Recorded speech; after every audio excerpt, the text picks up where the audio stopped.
রিক্সা মাইরে দেবে আপনাকে আমার। সম্মানিত বন্ধুরা, ভাই বোনেরা, আমি এখন একটা ভিডিও করতেছি।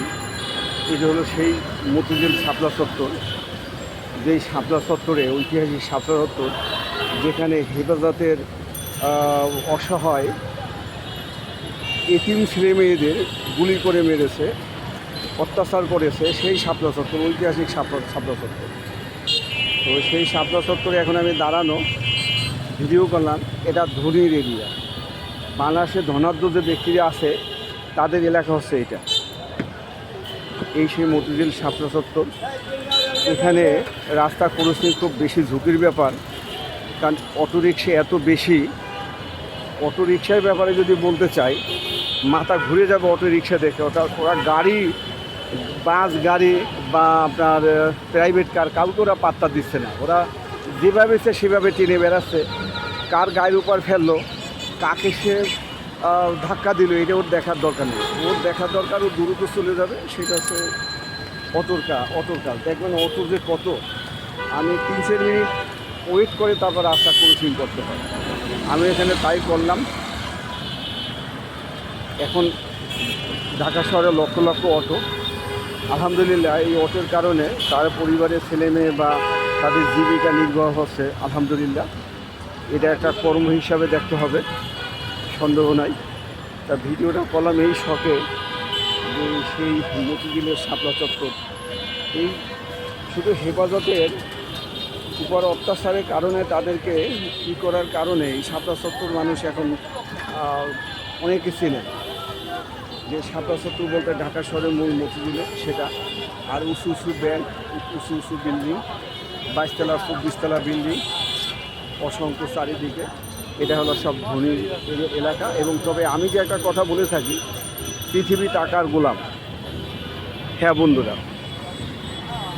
পৃথিবী টাকার গোলাম, টাকার বিকল্প নেই। যার টাকা নেই তার মান সম্মান আছে, সেটা গোপনে কম, পরিবারের কাছেও নেই। যার অর্থ সম্পদ আছে সে তার পরিবারের মা বাবার কাছে, ভাই বোনের কাছে ভালো ছেলে, ভালো সার্ভিস করে।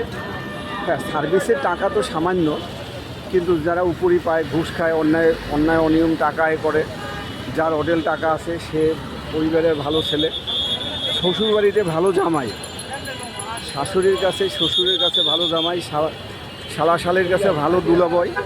আর যার টাকা পয়সা নাই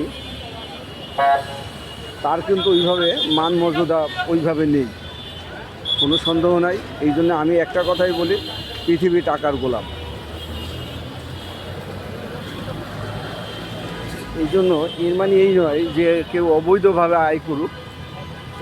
আমার কথা হচ্ছে মানুষ বৈধভাবে হালাল পথে ইনকাম করুক, হালাল পথে চলুক, ভালো কাজ করুক। আর সমাজে যারা নোংরা কাজ করে, নোংরা দুর্গন্ধযুক্ত মানুষ, তাদেরকে সরাসরি না পালেও ঘৃণা করুন। খারাপ মানুষকে ঘৃণা করুন। আর যারা প্রশাসনে আসেন তাদেরকেও তো অনুরোধ থাকবে, অপরাধে যেই হোক তার অপরাধ অনুযায়ী তার শাস্তি কঠিন হোক। মানে মানুষ অপরাধ করার আগে 2বার ভাবে যে না, আমি অন্যায় কেন করব, অনিয়ম অন্যায় এগুলো করব না, সেইটা আমাদের পাথেও থাকা উচিত। একটাই কথা, আমরা মানুষ হব কবে? মানুষ তো সবাই, হাত পা দেখতে আকৃতি মানুষের মতো, কিন্তু কিছু মানুষ আছে নোংরা, দেখতে মানুষের মতো কিন্তু আসলে তারা শয়তানের ওয়ারিশ। সবাই ভালো থাকবেন, দোয়া করবেন, সুস্থ থাকবেন, 5 ওয়াক্ত নামাজ পড়বেন জামাতের সহিত।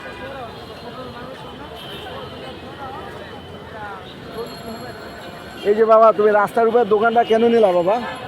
রাস্তার মধ্যে দোকানটা কেন আনলা?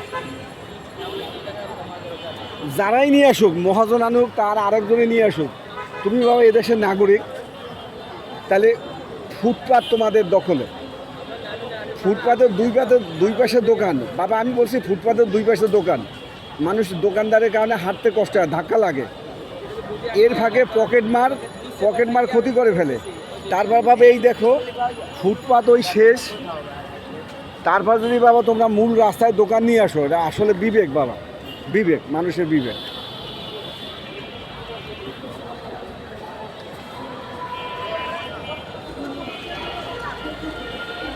ওই যে মামা, এ মূল রাস্তার উপরে কেন দাঁড়ায় তুমি ব্যবসা করো? মূল রাস্তা এই করে সাইডে যাও।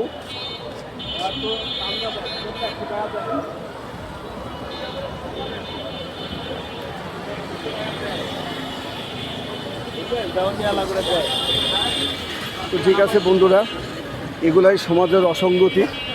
বিবেকহীন মেইন রাস্তার উপরে দোকান তুলে ব্যবসা করে, আবার বললো আমরা এটা ঈদেই প্রতিদিন মিটিং যাই, যেটা মানুষজনের চান্দা দেয়, এগুলা করে। ওই দেখেন কত সুন্দর জিনিস দেখাচ্ছি, বসে বসে